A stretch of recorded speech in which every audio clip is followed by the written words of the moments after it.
All right, so those were the updates about the homecoming trips and homecoming travelers. I hope that those information might be useful for you during your trip back to the capital city. Now, Al-Fitr may have already passed, but we still have some stories to tell on how Indonesians abroad, as well as our embassy staff, celebrated the occasion. We are now connected with the Indonesian ambassador to Sweden, accredited to Latvia, His Excellency Kamapradipta Isnomo, to learn about how Eid was celebrated in Stockholm. Hello, Your Excellency. Hello, good afternoon, Hans, Ranga, and also Maria. Thank you so much for your time. But before we dive deeper into the conversation, we want to wish you and also the staff member of the Indonesian Embassy in Sweden happy Al-Fitr. Hope that everything will be blessed for all of you there. But Your Excellency, we know that Muslims in Sweden had to fast for 18 hours. What did you think of this, and what were the challenges did you face? Because those were like quite a long time to fast. Yes. It is long indeed. As a matter, in fact, it was not as long as 2 years ago when I experienced breaking the fast at approximately 10:30 p.m. at night. Wow. So this year around, it was not as bad as 2 years ago. We fasted a bit, 2 hours more than the usual period. But most of us have become more of a habit in terms of getting used to the local weather, the local time, and also the local challenges here. But nevertheless, we keep it ourselves together. We try to communicate each other, try to have our own fast breaking at least once a week, either at the local mosque, or we have it here at our residence at the Indonesian residence in Stockholm. Wow, Mr. Ambassador, what a tough month for you. Yeah, 18 hours shift during the Ramadan there. Congratulations, you guys went through it very, very well. Now, Mr. Ambassador, what can you tell us if there's anything different between this year's Eid and last year's in Sweden?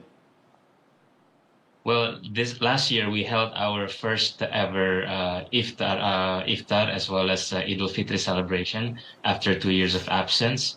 This year again we've held it the same, and we celebrated Eid al-Fitr by renting a public hall, which is in the center of Stockholm.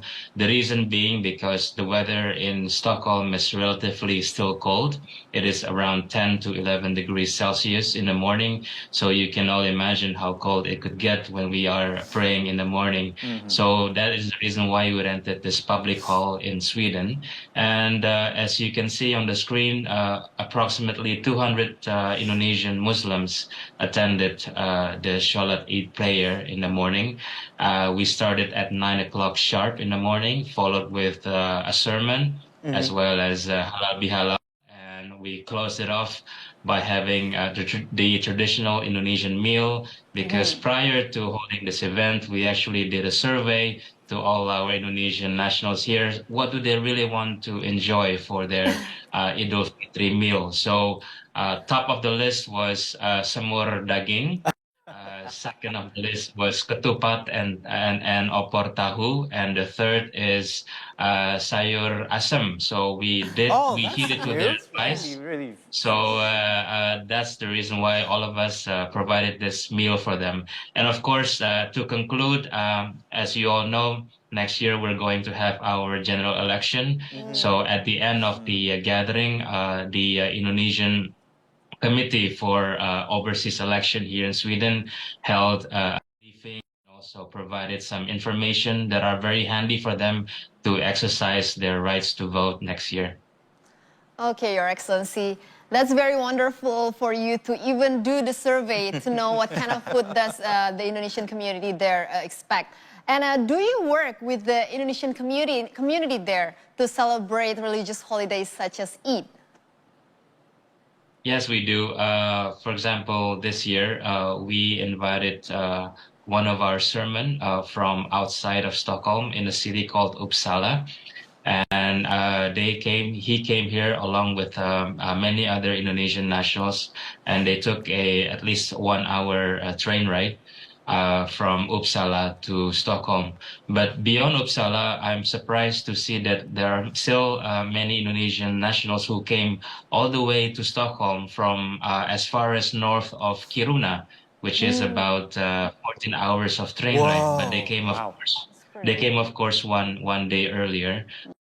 We asked what were the reasons why you could have, you could have, they could have stayed in their own respective cities instead of traveling that far. But the essence was getting together with their fellow nationals, fellow Indonesian, catching up, and of course,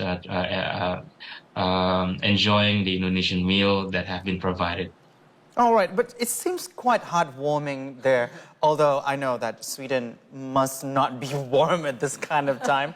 But, sir, I want to know how many Indonesian nationals are living in Sweden at the moment, and it seems like the community is quite solid there. Well, we are not that big here. We are about 1,187.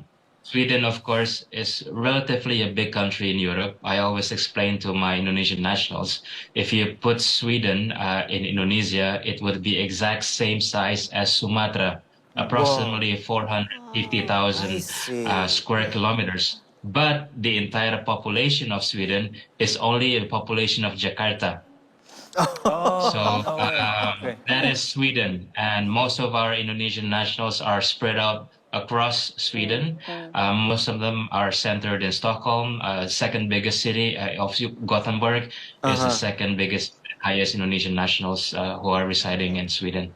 But it is quite uncommon for Indonesians to live in Sweden, as we might have heard from our daily conversation. What do they do there, sir?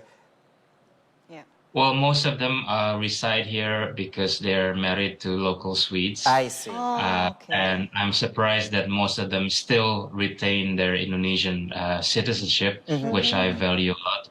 The remaining are Indonesian expatriates who are working here, and I'm very proud of them because most of them work for top Swedish multinational companies such as Ericsson, Volvo, Scania, ABB, so on and so forth.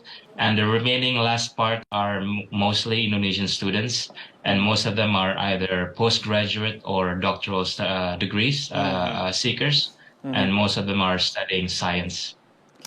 Interesting. Now, Mr. Ambassador, can you tell us how the Swedes, they're perceiving Indonesian nationals who live there with the all the different kind of work that they do? Maybe they're also students coming in for postgraduate work. How are they being perceived?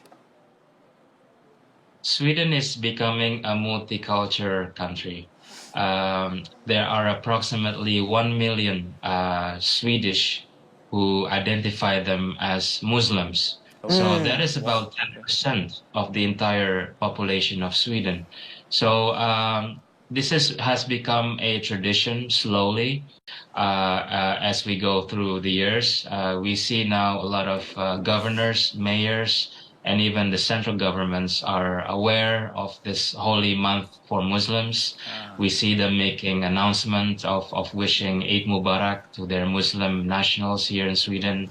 And I think I would say it's a process for them to get acquainted to Islam and also get acquainted to the many cultures and countries and nationals who embrace Islam. And I think for many Swedes, I think they perceive Indonesian Muslims as very industrious, very quiet, low profile, and also they try to contribute in their own respective ways to the Swedish economy.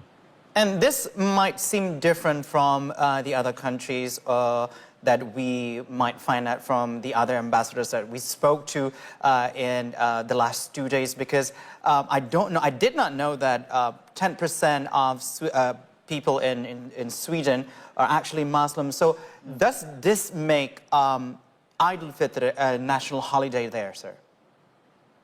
Not yet. We are still working with it together with all the Muslim community here. But I think as time goes, I think it will just take a matter of time until Fitri, Adha will become a national holiday in Sweden. So that means the Muslims had to take leave when it was Al-Fitr. Was it on Friday or That's Saturday? absolutely right. That's absolutely right. Most of the Indonesians who came to the Eid al-Fitr prayers are those who have submitted long before a day of leave. A day of leave. Yeah. I see. All right, Your Excellency, probably the last one from us. If we were to visit Sweden, what should we prepare? Because I went there once, just for a quick, like 2 days, and I did not prepare that. Stockholm was that chilly, was that cold. So what should we prepare? Well, I asked the same question prior to my arrival to Stockholm a few years ago, and I asked the local Swedes here, and their answer is quite unique. It's quite philosophical if you listen to it. Their response was, "There's no such thing as bad weather in Sweden. There's only bad clothings." Oh, okay, yeah. So I fell into can that take that. category. We can take something out of that statement. Yes, yes. So whatever weather season it is, make sure you wear the right clothing. In essence, that's the Well response. said. And duly noted, sir. Yes, truly noted, Your Excellency. Your Excellency, Kamapradipta Isnomo, the ambassador of Indonesia to Sweden, accredited to Latvia. Thank you so much for your time and also to share your experience during this celebration with us. Please send our regards to your family and also the Indonesians there in Sweden and Latvia. Always a pleasure, Ranga, Maria, and Hans. Have a good one. Thank You you, too. sir. Thank you so too.